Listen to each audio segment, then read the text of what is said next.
As I'm sitting here prepping for this video, I realized that I probably should have worn a different shirt. Wrong franchise, man. Wrong franchise.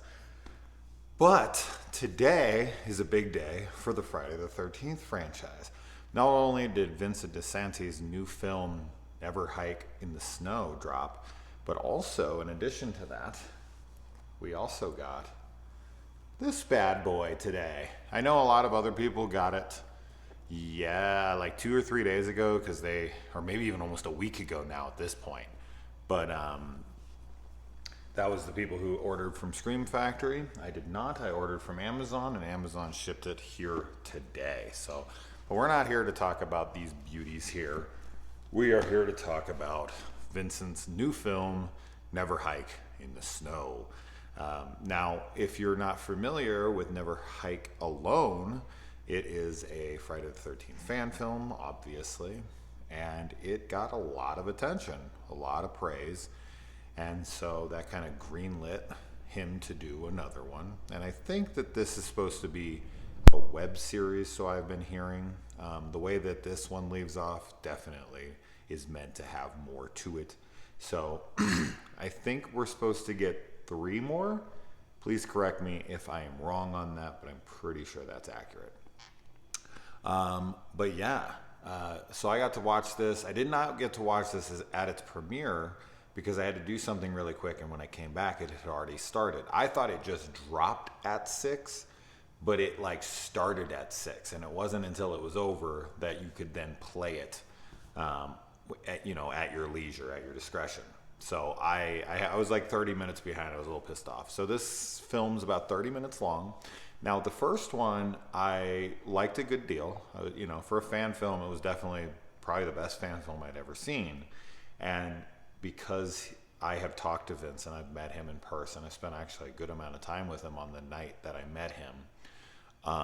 I was looking forward to it. He is a very passionate Friday fan, no doubt about it. If you've met him, you know what I'm talking about. The guy can definitely talk about the franchise all night long, which he did, which is great. I mean, that's what he should be. He's a Friday fanboy, and he's making this film for that reason. And so I was definitely looking forward to this heavily. It's just, and we finally got the announcement, and I was like, all right, we got a date, and it was October 13th. Perfect. Came alongside the box set, which I don't know if that was on purpose or if it was just kind of fated to be, but man, he got lucky there if it was coincidental. Now this film follows the events. Now, of course, we're gonna have some kind of spoilers here for Never Hike Alone. So if you haven't seen that one, definitely watch that one too. Before this one, it does play into it to some extent. So if you haven't seen any of them, definitely go watch that one before this one. But if you are still here and you have seen Never Hike Alone, you know that Tommy Jarvis, played by Tom Matthews, kind of showed up at the end and kind of shocked us all. Like, holy shit, he got an actual actor from the franchise to reprise a role, a big role too. Probably, the main protagonist of the Friday the 13th franchise being, of course, Tommy Jarvis. One of the only reoccurring characters in any of these films. Or actually, the only reoccurring character. Yeah, Jesus. Outside of, obviously, Jason. But anyway, so in this one, not only do we get Tommy Jarvis, but we also get Deputy Rick, who's now Sheriff Rick, the guy with the red dot in Friday the 13th Part 6, Jason Lives. Wherever the red dot goes, you bang. He was on the screen. I had no idea he was in this. So he was on the screen for maybe 20 seconds, 15, 20 seconds. And I was looking at him like, wait, hold on. I know this guy. And then I'm looking at him, it's been a while. So he's aged a little bit. He looks pretty good though, I'll say. But yeah, sure shit was him. And I was very, very excited. This film is really well shot. Really, really well shot. This film is, I don't know if it's better in every way than the first one, but it's better in most ways. And for me, it's better in the ways that it should have been better. The first one had more of a character-driven storyline. We followed one guy and his experiences running into Jason. This one is more, a setup to something that will come. This feels like the first part to, like maybe like the first 10 minutes, it's a 30-minute movie, but it feels like the first bit of a full, arc. And so it's not, there is character in this, but there's no central focus on anybody yet, which isn't a bad thing. But I will say, the one thing I really wanted to see from this film, the thing that I felt like was lacking in the first movie, and because it's the franchise it's attached to, or wanting to be attached to, being a fan film, is gore, kills. You want to have good kills. And this film actually delivered. I thought the first kill was very surprisingly brutal. And I was very impressed and very happy with it. So I was like, yes, all right, man, here we go. That set the tone. And it was a very good tone. The film feels very short. Very, very short. I think it's going to leave a lot of people like, huh? Because if they don't know more coming, they're going to be like, what the fuck, man? It was just getting started. And I hope that Vince has the next feature, the next segment, the next webisode ready quick. I don't want to rush him, but at the same time, we can't have a year in between these little 30-minute films. At least I don't think so. I think that, these should be released every few months. I don't know how practical that is, or if that's even possible, how much the next one's going to cost, whatever. I don't even know if he's even shooting it. I don't know.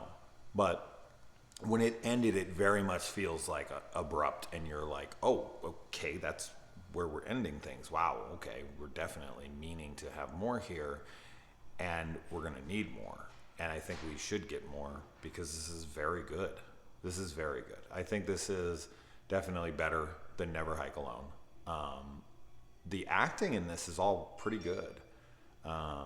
I was actually pretty impressed with that aspect, because we get like a grieving mom who her son has went missing, and interaction with her. And I was like, oh wow, this is, for a fan film, everything is top notch.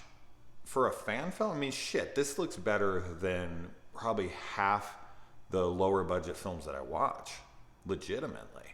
And I'm not the smoke blower here. I'm not the guy that's like, oh my God, Never Hike Alone is better than half the films in the franchise. I'm not that guy.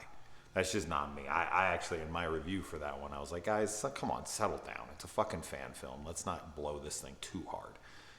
Let's call it what it is. It's a good fan film. It's not on the level of the franchise films. Outside of maybe something like Jason Goes to Hell, but that's just because I don't care for that film, like, at all. But, it's a fan film. Let's not blow it out of proportion.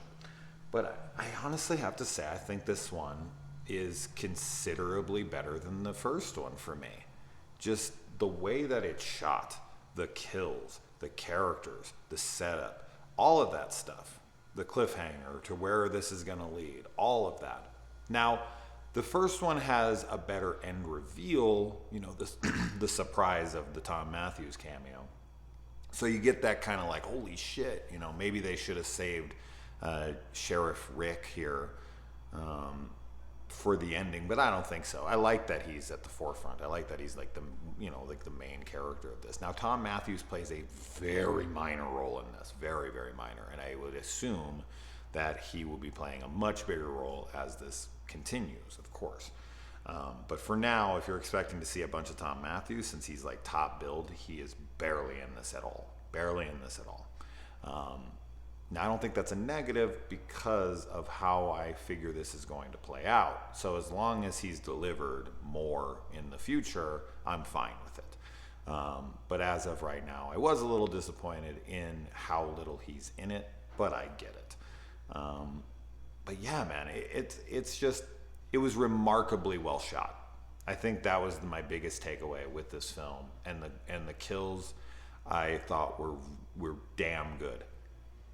And I hate to keep hitting on this note, but it's a fucking fan film, man. Like, how many fan films have you watched? Because I've watched quite a few, and most of them look like dog shit. Most of them look like they were filmed on, you know, their cell phone camera that they bought, you know, 5 years ago. The lighting is terrible. The acting is, you know, their friends who can act. They're dreadful. So really, I think honestly, what would be good is for you to go and just watch some rando fan films, just some Halloween fan films, some Nightmare on Elm Street fan films. Watch a few of those, and then watch this, and you'll see what I'm talking about. Like, if you haven't watched a fan film before, please do so, and then watch this. You have to have some context to understand how well this is made for a fan film. This is not something that gets a production from anybody outside of some 2,400 something people, you know, on a Kickstarter of sorts. I know it wasn't Kickstarter. It was like Indiegogo, isn't that what thing's called? But yeah, man. I mean, this is good, man. This is really good. I was impressed by this. I really hope that we get multiple more chapters in this, and I'm gonna look forward to them absolutely in the future. And for a fan film, for a Friday fanboy as I am, I was pleased. This is, you know, to see actual characters brought back and actual reference points to them, and there's an actual interaction here. I don't want to give anything away. That I was really surprised by, and I think might turn some people off, but I really enjoyed it. There's something that happens in his dwellings, and I was very pleased with that. And because I just don't think we addressed that enough in this franchise. If you know my channel, you probably might know what I'm hinting at there. But as I said, I'm not gonna say another word on the matter. But really good stuff. Really good stuff. And it's free. It's free on YouTube. You don't have to have a subscription to shit. Just go check it out, man. If you're a Friday fanboy, you have already watched this. I'm not telling you anything you don't already know.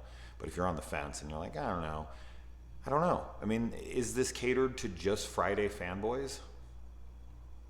I think so. I think you have to have a giant love for this franchise to enjoy something like this, because it's mostly just callbacks, and it's mostly just kind of attachments to things in the past. That's not a negative. I don't look at that as like always just playing off of nostalgia. He is and he isn't. He's creating his own thing, but he's also, you know, drawing from his beloved franchise, which is great because we don't have enough connection in this franchise. I did say that there's not reoccurring characters in this franchise, but we do get one, you know, here and there that come back for like 2 seconds. You know, obviously, like in the first one or the second one, Alice, she gets killed off. But anyways, check it out. Let me know. Adios.